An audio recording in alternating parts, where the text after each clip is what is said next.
Na uchaguzi mkuu. Tunachokiomba jeshi la polisi kwenye uchaguzi mkuu ni mambo kama mawili matatu yafuatayo. Jambo la kwanza ni umuhimu, amani na utulivu wakati huu wa uchaguzi. Tusikubali kuvurugwa kwa namna yoyote ile. Kwa namna yoyote tusikubali kufanyaje? Kuvurugwa kwa itikadi zozote. Tutofautiane kwa kila namna, tutofautiane mawazo, tutofautiane kila kitu, lakini tusifikie mahala tukayaribu amani na utulivu wa nchi yetu. Kwa sababu hatuna nchi nyingine ambayo tunaweza kwenda kuishi. Umezaliwa Tanzania na utaishi wapi? Tanzania. Na bahati mbaya ndugu zangu tunafahamiana. Yaani sisi wenyewe hata uwezo wa kukimbia tuende hata hapo Chalinze tuna yenyewe ni shida. Umeiacha familia kwenye matatizo. Kwa hiyo usije ukawa wewe ni chanzo cha vurugu katika nchi yetu. Tunawaombeni msitumike kwa namna yoyote ile kuvuruga amani ya nchi yetu. Tujue kabisa kwamba amani na utulivu ni moja kati ya tunu za taifa tulioachiwa na waasisi wa taifa letu. Tuzilinde kwa wivu mkubwa. Lakini pia utii wa sheria bila shuruti. Sheria zipo ili tuzitii, na usipozitii tutakushurutisha. Sasa chagua moja kati ya mafuatayo.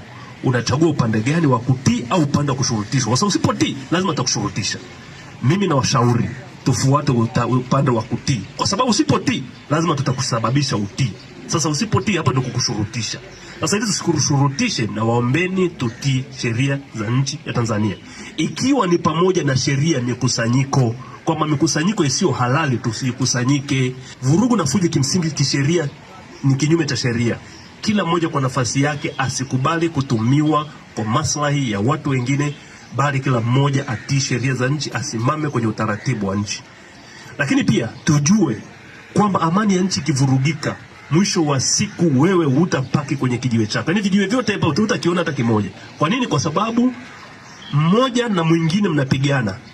Kwa hamna amani, hamwezi kukaa pale mkatafuta kipande chako. Angalia uchumi ulivyo mgumu na maisha yalivyo magumu kwa sasa hivi. Alafu ongezea hapo kuna vurugu. Huwezi kwenda kupaki, huwezi kwenda kutafuta kipato chako. Mwisho wa siku unakuwa maskini na zaidi ya maskini. Lakini vurugu zikitokea, huwezi kujua, zinaweza kusababisha fujo, zinaweza kusababisha mauaji au majeruhi. Sasa angalia, ukifa ni watu wangapi umewacha nyuma yako? Hebu kila mmoja afunge macho, angalie nyuma yake kuna watu wangapi. Kuna mke labda, wengine kuna wengine wanawake mpaka 2 watatu, na wengine wamejaliwa mpaka na maawara.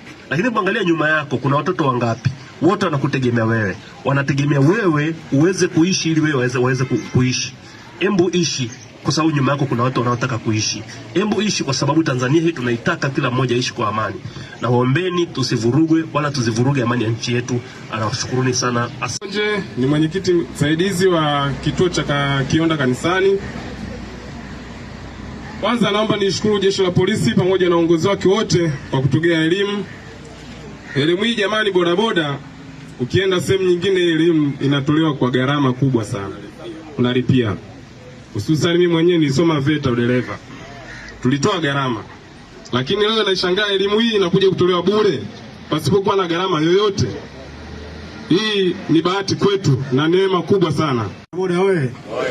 Uwai kwanza. Uwai kwanza. Majina naitwa Fred Kitera. Ni mwenyekiti msaidizi wa bodaboda Mazembe Road.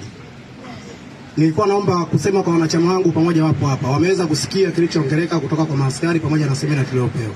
Sina mengi ya kusema zaidi ya kusema naombeni wanachama wangu tuweze kuzingatia yale tuliopewa maelekezo na kuweza kuyachukulia hatua. Kwa sababu tunategemea bodaboda kulisha familia na mambo mengine kuweza kuendelea. Sina mengi ya kusema. Naomba